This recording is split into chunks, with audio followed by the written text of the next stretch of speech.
Well, here it is. This is what we're working with today. This is the thumbnail. Organoid intelligence.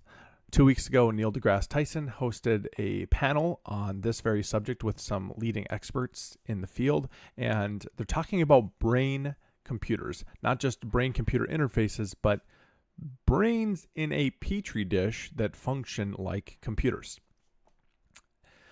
I said to my wife after watching this video, I said, I feel like these days, all you have to do is read the news. All you have to do is report what the people are actually saying, and by just reporting it, you actually sound like you're crazy, because that's how insane some of these sciences are getting in terms of what they're attempting, what they're trying to understand, and really the ethical bounds they're willing to cross to get there.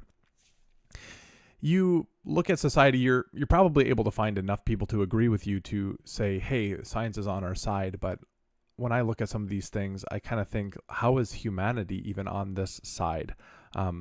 Even Neil deGrasse Tyson calls this man's place a Frankenstein lab, sort of tongue-in-cheek, but honestly, yeah. And all of the other panelists became quite unsettled, I think, by what they heard from this leading expert on the matter. So we're going to take a short look at this video. We're going to hopefully come away with a ethical framework about this process, and as well as kind of do an analysis of just if this is right or wrong, why? If it's right or wrong to put a brain in a petri dish, why? I hope we can get there by the end of this video.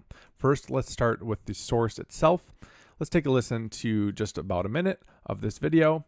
Here, Neil deGrasse Tyson, the upper right. What's the guy's name?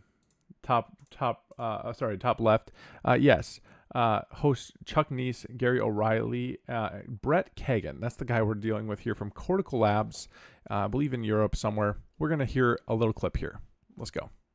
Positronic brain, huh? So let's just start out. Are you making brain cells in a dish?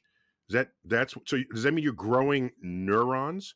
And then if that's what you're doing, you're going to put it into electronic circuitry?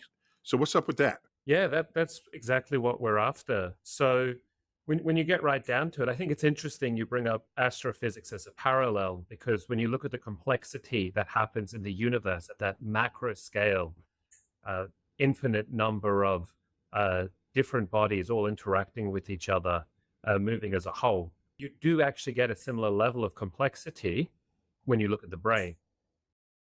Okay, just right away, he affirms what Neil deGrasse Tyson says, and then immediately dodges to talk about astrophysics. He's trying to create a link between Neil's world and his somehow through talking about complexity. But let's rewind just a minute. He just affirmed, yes, we are in fact trying to put a brain in a dish and treat it like a computer. Now, a little later in the thing, it's a 49-minute video. It's almost impossible to summarize 49 minutes in briefly and succinctly without using AI. But here's Andrew's take. All right. They're able to do this. They're able to harvest cortical stem cells, brain cells, through synthetic biology, so synthetically created brain cells that are harvested from living animals or humans. And they're able to create an environment in which they're supporting those cells to be alive for up to about a year. In that year, they train those cells on data. So there's data in and there's data out from these cells. So they've created this environment that's able to keep them alive, as well as put data in or inject data in, as he says, and receive data out. Okay, that's the environment that we're talking about here. And the in and out of an actual set of living brain cells is being used to do computational tasks. Okay, in the most basic example, they were able to train this brain in a dish how to play the game Pong. Okay, now that sounds pretty innocent enough until you start to peel back the layers of what is it that they're really trying to get to as they build these brains in a dish. And he shares it at various places, but I find it's his most off-guarded moments when he reveals the true reasons for his research. And I think I'm going to give him the benefit of the doubt that perhaps he is actually trying to advance the human cause. But what I see underneath that layer is that what he seems to be wanting to advance is really the evolutionary cause. And that is not the same as the human cause. It seems like what he's trying to understand is the issue of consciousness. What is it that we are? Can we quantize that? Can we get some data points on consciousness through our study of these brains in a dish? Let's listen on for just about another 30 seconds to this intro clip. Okay, he's going to talk a little bit about those astrophysicists' parallels, but then he'll say a few interesting things. And when you look at the outcome of what brains can achieve, building everything that's around us, you can realize it's a pretty special system. And so a very special system, I would say. Yes, almost as though it was created by a designer, almost as though it's really something profound that we're dealing with when we're talking about brains. I agree. Special indeed. So we became really interested in this idea. Well, what if you could leverage that, the fundamental building blocks of brains? Leverage. Okay. Tell me more. You want to leverage brains. To what end? How do you get the brains? And what are you trying to do? To actually create a device that is intelligent. Create a device that's intelligent. Okay. So you want to leverage the brain to create an intelligent device. I feel like this is just like pretty much reporting exactly what they're saying. Dear gentle viewer, what they are trying to accomplish is to create an intelligent device. How they are trying to accomplish it? They're trying to create a brain chip, basically. Here's the thing about the brain chip. He's going to get to this later. It's disposable. It's able to be euthanized by bleach, in his words. In other words, these systems that they're building are disposable systems that use living tissue. It's as though the very first issue that I would take with this whole thing is that it undermines the value of life. Life is seen in the eyes of these experimentalists as a disposable piece of hardware. It's nothing special. It's nothing unique. It is disposable. And so I find it interesting that he talks about it here at the beginning of this video as like this special system, these brains that have created humans have designed so many things in this world, and even animals are capable of such complex and amazing design. It's funny that in one breath he calls that special, and then the next breath, a little later, he talks about it as being able to be destroyed by bleach, and it doesn't really matter. You just build a new one when these expire, and like, okay. So that's issue number one. Life is sacred. It's not something that we can just dispose of. It's not just tissue. There is something special about life. Okay, let's keep going just a little bit longer here, and I'll pull up maybe one more clip, maybe. And so we set about figuring out a sustainable and ethical way to produce brain cells, which fortunately has been established through a lot of academic work previously. Interesting. Okay, tell me more. So you can ethically take these brain cells. Now, I know he's going to get to synthetic biology here in a second, but what's interesting to me is that it doesn't matter if you have a universally agreed upon set of ethics.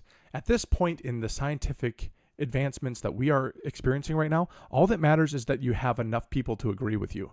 So if enough people agree that this is ethical, okay, what's enough? 5, 10, 100? How many people do you have to agree with you before you consider something to be ethical?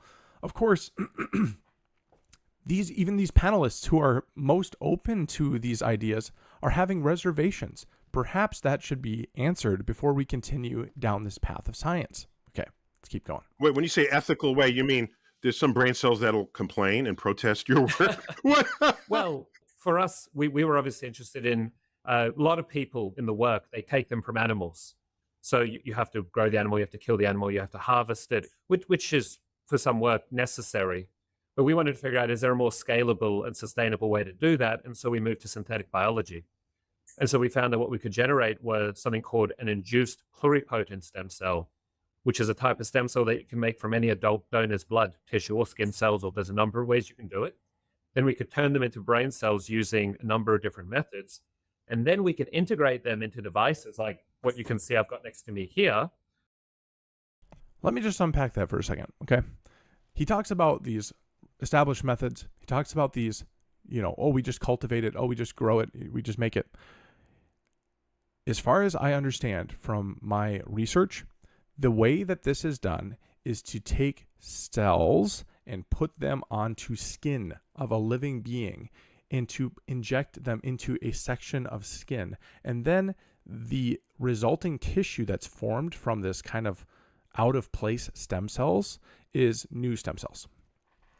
Synthetically generated stem cells. I mean, they're not in the brain, but they're brain tissue.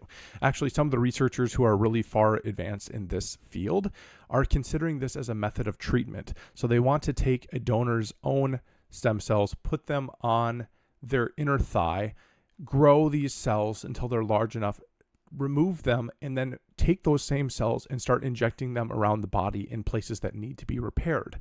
So if the cell tissue somewhere in the body is out of alignment, it's not working correctly, you just create some new stem cells and you put them there. And the guys who are like researching this method of healthcare, they're like, oh, this is going to solve so many big issues. And I'm looking at it thinking, I don't know, man, it doesn't sound good to me. Like, in the end of the Bible, it talks about these people having boils everywhere. Like, what do you do if your body starts rejecting those stem cells? Like, what do you actually do if the body disagrees with your methods? I feel like these types of things in synthetic biology are starting to cross into some territories that, to me, just feel really, really ethically questionable. I get it that some of these people are trying to understand the fabric of life. Some people are trying to live forever. Some people are trying to cure disease and help people. But what are the things you're willing to jump over on the way to that goal? How many sacrifices have to be made to achieve that? And do the ends justify the means? That's my question. Let's take it just a couple more seconds here. Which allows us to interact with them. Please describe it. Describe what you have. Yeah, so this sort of device, we call it a CL1. Essentially, it's a device that allows you to record the small electrical pulses that happen when brain cells are active, and then also supply small electrical pulses to communicate to them. So electricity here is the form of information transfer. You're peeking at the playbook of nature and adopting elements from it, methods and tools, to improve your efforts to duplicate it in hardware. Is that a fair characterization? Not exactly. We're not trying to duplicate it in hardware. What we're trying to do is actually leverage the cells themselves. Part of the problem is we can't duplicate brain cells in hardware. The complexity that they display is something we can't achieve yet. I feel like every single thing he says is just like, okay, let's like talk about that. Like, I understand like interviews like this are so tough because you have like 40 minutes with somebody. Like, how do you possibly talk about everything? And that's why we exist, right? You can talk about it with us. Okay. But like, okay, so interesting little bits there. Like, I find it like really curious how we're just kind of, like Neil says, peeking into the playbook of nature. Like the peeking into the playbook means like kind of like we're trying to understand at a more basic level like how these systems work. But because he's right, the guest is correct that we actually can't replicate a human brain in silicon. Like, it just doesn't work. There's so much more happening up here in the God-given brain that we have than what they can produce on a chip. One of the things they get to talking about in this interview is like the efficiency gains. So you can have a computer, you're training it on AI workloads, you're training it on other things that are basically called neural nets. You're trying to create a brain on a chip, basically, instead of Yeah, creating a physical brain that is a chip. Okay, weird, right? But like the thing about it is that these workloads are extremely power hungry, and so they're pitching this kind of idea as like, we can make it more efficient. How are you going to make it more efficient? We're going to use and leverage actual brain cells to do that. That's where, remember when I just mentioned just a second ago, what are you willing to jump over on your way to progress? Like, you're willing to jump over the humanity. That's what I see a lot in the research science these days. It's like, it doesn't matter if people lose their jobs to AI systems. We're willing to expend that for progress. Here in this case, it doesn't matter if these cells die after we manipulate them for about a year. It's progress. It's disposable. And here's where I just kind of feel like I'm starting to see multiple layers of disagreement. These efficiency gains, these power gains, it seems like that's the ultimate end. I mean, that they're working towards. Like, the understandings of consciousness come a little bit later, kind of here. I mean, if you're really into this, I'd recommend that you maybe just watch this. It's probably worth your time. But I mean, if the commentary on the video is worth your time, then the video itself is definitely worth your time. So maybe pause this video and come back to this idea after watching this yourself. But let's take a quick look at the ethics, because this guest here, I don't know his name. I'm sorry. Maybe this is Chuck Nice or Gary O'Reilly. I'm not sure. But he has some obvious discomfort on the show about the ethics here. He kind of like brings up a couple really good points, as much as he kind of tries to play it off as funny. That's the weird thing, is these, it's how humor is used in really questionable settings to like make people feel a little bit at ease. Even if you look into like concentration camps in Germany, there was actually signs with jokes on them. So it's terrible, but I feel like people use humor to kind of mask their feelings of, I'm unsettled, I'm concerned. So we're going to inject a little humor. And I feel like that's what this guest maybe does for the sake of the audience a bit. Let's see if we can play it here. What they need are dentures, Exactly. Coming in Yeah. all fresh. Is this synthetic biological intelligence going to solve problems in a similar way to silicon intelligence? And there's this worry about ethics of AI, and does biological intelligence have a greater or lesser degree of ethical concerns for us as a species, which is harking back to the point Chuck was making earlier? Two very good questions. The first one is almost certainly not. Does it have some kind of ethical concern? Almost certainly not. Playback. And I could talk for hours on the differences we see. I'll give one example, though. When you look at a complex dynamic system like the brain and you inject information into it, you're going to see these very dramatic changes that you won't see in, say, silicon computing. For example, something called criticality. This is basically something that's balanced at the edge of chaos, between order and disorder. Mm-hmm. And it's fascinating because that's the exact same sort of thing you'll see as bird flocks respond and change their behavior, their flight patterns in response to, say, a hawk or something like this. And so you start to get these parallel links between how these systems at a neuron level, at a bird level, perhaps even, you can model this in city levels, are actually changing their behavior. So it's very fundamentally a natural process opposed to zeros and ones. There will be overlaps, there will be links, but fundamentally there are also more differences, which does raise the ethical questions. And so we work with like a lot of independent bioethicists around the world to look at this. And actually one really exciting thing is that if you start to want to look at what a morally relevant state is, broad term, like consciousness. Okay, so now we're getting to ethics. Funny how long it took to get there, but he's about to unpack this concept of morally relevant state. And in the mind of a secular ethicist, it has nothing to do about us being created in the image of God. It has moral status has everything to do with somebody being sentient or something being sentient or self-aware or consciousness. Okay, so now he's going to get to that. Here we go. This tool can actually help you maybe understand what that even means. Because when you look at consciousness in a person, there's so much going on, right? But if you can break it down to a simpler level and start to look at metrics there, you can maybe actually understand what is the biological basis of some of these morally relevant states.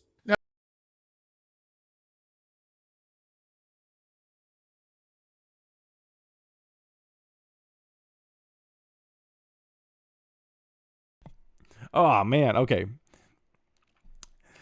He comes down to it and he's like, okay, so maybe if you can unpack these and get these data points, maybe you can understand what is the biological basis for some of these morally relevant states. As a Christian ethicist, I'm just like, okay, I understand we're dealing with a completely different worldview here, but like you're trying to find the basis for moral status inside the biology when perhaps it's something much greater than biology at work. Human beings are spiritual beings in as much as they are also physical beings, emotional beings. There's a spiritual layer. If science can't even answer the question of what is love and how to quantize it, and what is trust and how to quantize it, and what is community and how to quantize that, like the attempts that they've made are not sufficiently describing the phenomena. How much less are they going to understand the spiritual nature of a person who the Bible calls a living soul? We are actually fundamentally a soul that has a body, not a body that has a soul. We are made in the image of God, and it is the spiritual part of humanity that actually, in my view, is why we have a moral status. It's the same reason as why an animal has moral status. It's because it is created by God, by intelligence. It's not just something that kind of created itself or evolved over time. It's not something that just self-generated. It's something that was designed, and it's precious on the basis and on the merits of that design. So anytime we take the life of something else, even if we're eating, right? Eating, like I believe that we were probably designed in the beginning to be vegetarian, like probably, but like we are eating the fruits of our work. We're eating the produce of the land, right? Even the tending of a garden or tending of a flock is a bit of a sacred duty. We're caretaking these gifts that have been given to us by the designer. So here is science. When you come down to it, they're trying to find a basis for morality. They're trying to find a basis for moral status, and they're looking in the biology for it. They're looking in the creation to give them some answers about this. What I feel like if we're going to respond to this biblically, I feel like we have to go to Romans. I feel like Romans 1 is really the only place to go. I mean, you can look in the beginning, God created the heavens and the earth. He breathed life into man. He created man in his image. You could probably make a really good case on why we shouldn't be trying to play God and create our own people. Basically, we're creating a being that exists in a dish, right? We're creating something that has agency and thought that exists in a petri dish. We're abusing the design in that way. But I think we should go to Romans chapter 1 as a even stronger case for why we need to arrive at some kind of ethical and biblical answer to these scientists, okay? Here we are in Romans chapter 1. All right, so in fact, the fact is, the Bible speaks pretty clearly and plainly to people who are suppressing the truth. So the complexity of the world that exists, the complexity of the human brain is affirmed by this scientist. He even says it in his own words, how wonderful and beautiful the brain is. And then he almost denies his own statement by how he is working on the brain, okay? The wrath of God is being revealed from heaven against all the godlessness and wickedness of people who suppress the truth by their wickedness. Okay. That's the wrath of God being revealed. Since what may be known about God is plain to them because God has made it plain to them. Did Andrew make it plain? No, God made it plain. He made it plain to who? To them, to all people. What may be known about God isn't some mystery in the Bible. In fact, it's actually what may be known about God is plain to people from creation. That's what the Bible says. So even though they have this plain knowledge of the holy in front of them, they just suppress it.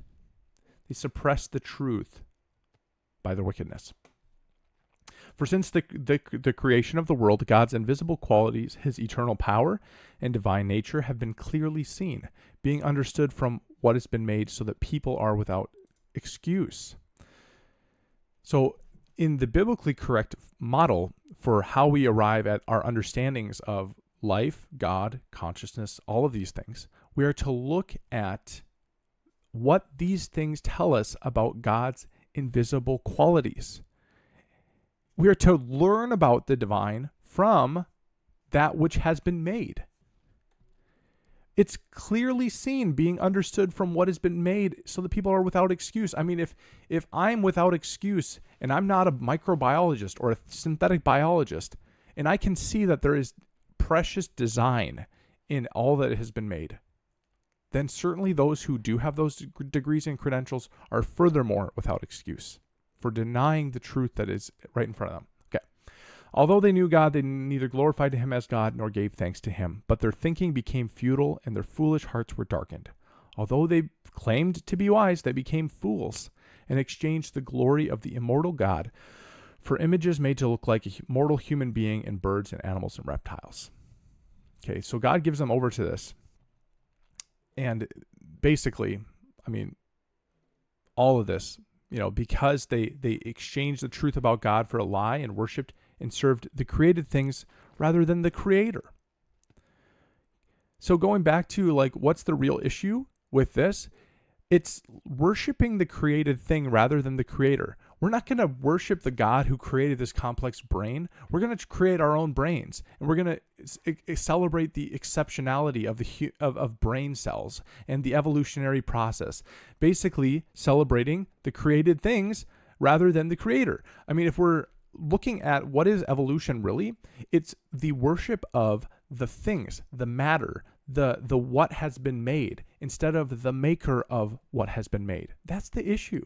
And so I see that here in my reply from a biblical framework is not just from Genesis 1, where we can make the Imago Dei kind of framework, where it's like, well, we're violating God as the creator, and we're trying to be the creator.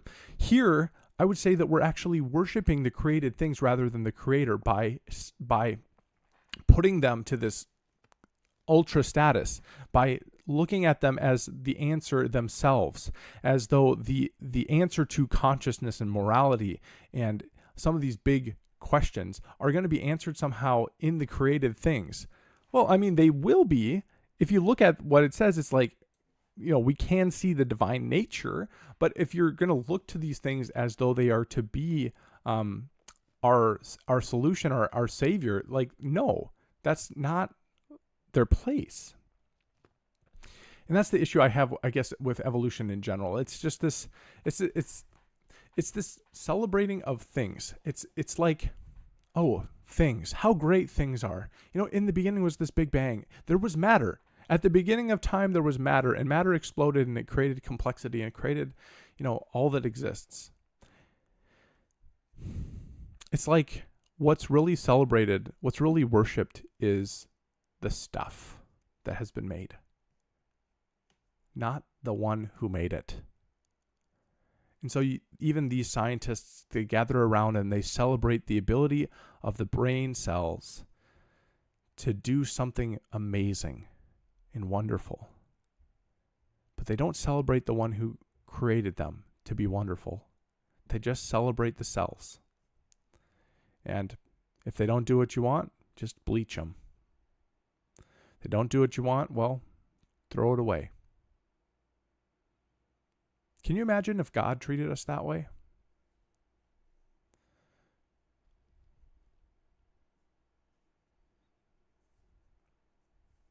Seriously. Does God just throw us in the rubbish bin? We creatures who do not do what he wants. We creatures who constantly disobey because of the fall of man.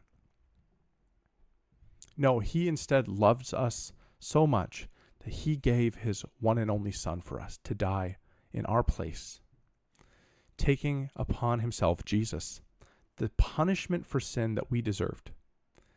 It was almost as though God threw himself in the rubbish bin. In a way, He took the death upon himself that we deserved. Not so the scientists. What's their care for their intelligence that they make? Well, it's disposable. It's a living. We're going to take enough of that special spark of the cell and the living cell to celebrate it and manipulate it and leverage it. But at the end of the day, it's just a cell. Just a throwaway object. It's just tissue. And that's why I know, even before I pray for these scientists, that they will arrive at the amazing discovery that God is the one who created the heavens and the earth, that he's the one who designed people. He's the one who made all these things. But what I fear is that they will continue to see the majesty of God in front of them. And they will continue to be without excuse for observing the wonder of God's creation. And that they will continue to deny God as the creator. They'll say fancy words like evolutionary biology. Say fancy words like science is on our side, ethics is on our side. Whose science? Whose ethics is on your side? I'll say as a Christian, I do not support this work. I'm sorry, Cortical Labs. Sorry, Brett Kagan. Your work is abominable. It is not godly what you are trying to do in your petri dishes with your human and animal cells as you try to manipulate these things to accomplish your objectives. It is an abuse of life. And it's not something that I support in the slightest. Are they actually using human cells? Well, we'll never know because they're not going to tell us. I think based on what I see in this community, it's not such a stretch to imagine that that's the case. But at any rate, there's my take on scientists discuss the future of biological computing. Now, one bit we didn't get to is the embodiment systems. I wish we had time for it. Witness the greatness of... Of course, I'm going to get an ad. It's like right in the middle of this video. They're talking about like what happens if you take one of these synthetic brains and you stick them on board a robot, basically. And they all joke around about that and they all laugh about that. But is that not the future we're heading towards? It's this idea of like this new species and like the scientists are like, well, this is just the natural next step in the evolutionary process. Like we're going to build new species. We are going to build, right? We're going to make. We're going to take that role of God the designer, God the maker, and we're going to try to play that. Excuse you out the door with your bad ideas. That is a terrible, terrible, terrible idea. Terrible. And I don't think that we're going to arrive at something worth rejoicing over as humans try to play God in these ways that they are trying to play God. I think what they'll actually build is, systems that are burning, and they're going to create this terrible, terrible life for themselves and others, and they won't be able to escape it. All right. Can I pull a clip? Could SBI go horribly wrong? What's an embodied network? I mean, where do you even start? I think that you're going to just need to watch this. Please. Yeah, sure. So in the simplest possible terms, embodiment, we all have embodiment, right? There's a statistical or physical barrier between our bodies and the external world. The question is, how do you create that for a group of neurons in a dish, right? Most neurons sit there in the darkness chatting to themselves, as we were saying, like what's going on there? We don't know. What we try to do is by creating a tight, what's called a closed loop, where we take information from the cells, we apply it to a virtual world, like we started with the game Pong, and then we feed back how that changes the world to the neurons. Suddenly there's this barrier between the neuron's activity and how it affects the world, and they're informed of that. And so this is embodiment, because there's this barrier, there's a separation. Before we get to the abilities of these things that you are creating in your Frankenstein lab, tell me again, convince me that adding neurons to circuits is better than adding circuits to neurons, because you are bucking a trend here. Neuralink of Elon Musk and others, they want to put the internet in our head and enhance our biology. You You want to want make a head and then put the internet in it. So why should I bet on you? Well, look, it's not a zero-sum game, right? They do different things. One's aiming to take humans and advance our capacity. The other one's trying to use the capacity of biology to enhance some other process. So both have their times and place, and there's also the chance they could interact. It's one thing to put a BCI, a brain-computer interface, into a head. How do you actually interpret those signals? This is an open question. Maybe brain cells are better at interpreting signals from brain cells. It's not a zero-sum game, as he says, in his mind. But make no mistake, the findings of these labs will create systems of interface, and they will interact with the same scientists who are doing Neuralinks and brain-computer interfaces, and they will be sharing their findings together, and they will be influencing the future, and they will be creating very powerful systems. They talk about this human enhancement that they're imagining where you put the internet in the brain.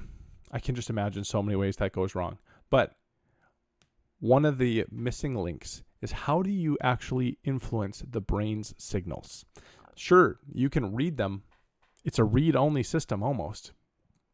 But what scientists are probing right now is, how do you make this a read and write system, where you're not just extracting data from the brain, you're actually able to put data into the brain. And you're able to take the data and put it here, right? Right now, they're already doing that on your phone. I mean, there's a device in front of you that's putting data into your brain. You're consuming it this way. But it's not like a perfect system, because it's lossy and it takes time and all of this. What they're really wanting to do is just put data straight into your brain. I have so many problems with that. There are just so many issues. I don't even think I could probably list them all. But there's videos and there's movies that talk about this. Like, it's funny how Hollywood almost preempts the scientists to explore the ethical concerns before we get there. It's almost like the movies are there to, like, okay, like in a like a test case, like, how would this actually play out? Let's do a movie about it. Come back together in like maybe a couple years and talk about it. Oh, at least we're talking about it. Well, I think some of these things are signs of the times. I think we're coming close to the second coming of Jesus Christ. So I hope that you're ready as a viewer of this channel. When you hear the trumpet, time's up. I mean, Jesus will have already returned. But when he predicts with great accuracy 2,000 years ago the events of today, I think it's worth paying attention to. I heard of someone recently who became a believer because they read the book of Revelation and they compared it to the present. That excites me and it encourages me in a profound way, that perhaps even just the present and what we see in the present is enough to steer somebody towards the Bible and steer somebody towards the truth. Even as much as these pseudoscientists and false kind of bad teachers like these guys are out there promoting evolutionary process and all of these worships of the creation rather than the creator. I'm encouraged that God is still on the move and he's still working even in these last days to convict hearts and point them to Jesus. And may we all be pointed to Jesus until that day of his return. Maranatha.